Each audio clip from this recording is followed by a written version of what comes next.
Продолжаем выпуск. В региональном отделении партии КПРФ произошли значительные изменения. Во-первых, состоялась республиканская конференция и пленум, на котором был решен важнейший кадровый вопрос. Сменился многолетний лидер. Вторая новость. Несколько десятков взрослых были приняты в партию, а несколько десятков школьников стали пионерами. Обо всем этом мы поговорили с Валентином Коноваловым, который был избран первым секретарем Хакасского республиканского комитета партии. У нас 29 апреля прошла отчетно-выборная конференция. Мы избрали новый состав комитета, контрольно-ревизионной комиссии. И у нас определенное обновление в руководстве. У нас сменился первый секретарь. Николай Федосеевич ушел с этой должности. И на первом организационном пленуме комитета был избран я, Коновалов Валентин.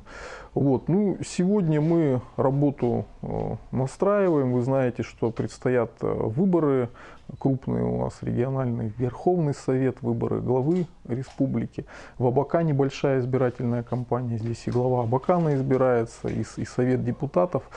Поэтому сегодня мы сосредоточены на отладке нашей внутренней работы, распределяем обязанности между секретарями, между членами бюро, проводим работу в местных отделениях по выдвижению кандидатов в депутаты. Естественно, кандидатов мы будем выдвигать там, где у нас сильные позиции, где действительно есть достойные люди, которые смогут во власти представить партию и интересы трудящихся. Какая у нас программа? Да, на сегодняшний день Риском подготовил общую предвыборную программу действий. Она будет принята на втором этапе конференции, которая у нас пройдет в июне. Так что, в принципе, я думаю, мы сформируем хорошую единую команду и пойдем на выборы в боевом настроении. По персональному составу, вы знаете, окончательно он будет определен, безусловно, на конференции. Но сегодня мы уже можем сказать, что многие из действующих депутатов у нас пойдут, например, Молостов, Бозыков. Естественно, пойдут, наверное, большинство наших секретарей местных отделений, как, например, Синьков Петр Васильевич. Естественно, пойдет и первый секретарь, то есть пойду и я. Депутатская работа у нас ведется на всех уровнях, то есть и муниципальные депутаты ведут прием, и депутаты Верховного Совета. Лично я, как депутат Абаканского горсовета, веду фактически ежедневный прием. Мы мониторим, анализируем, отправляем депутатские запросы, стараемся помочь людям.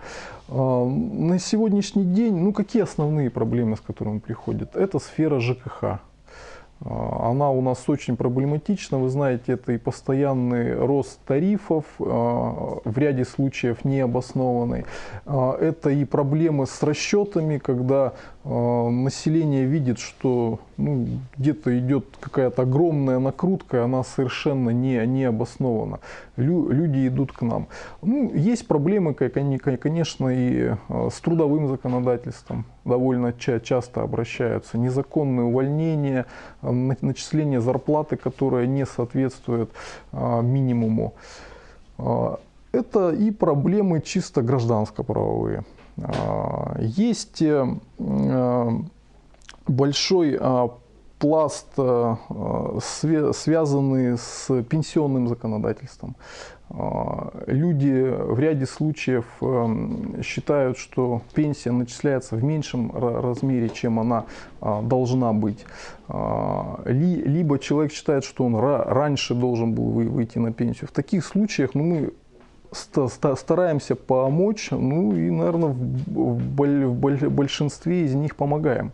Вы знаете, на последней сессии наша фракция внесла законопроект об изменении избирательного законодательства, опять-таки в преддвериях выборов. Мы предлагали его демократизовать, так сказать, упростить процедуру выдвижения по спискам. То есть на сегодняшний день, вы знаете, есть территориальные группы, есть общая часть списка. Наша фракция, в принципе, нас поддержали фактически все фракции, кроме Единой России, предлагалось сделать общий список, чтобы небольшие партии тоже могли выдвинуться.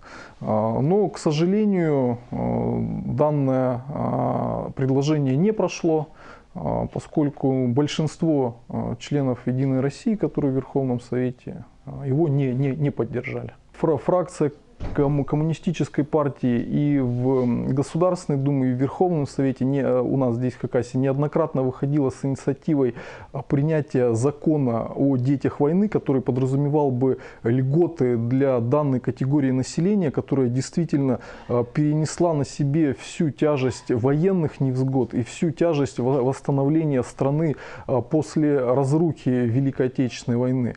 Но, к сожалению, пока действующая власть и партия «Единая Россия», которая доминирует в законодательных органах, данные проекты стабильно отклоняет, что на федеральном уровне, что у нас здесь в Хакасии.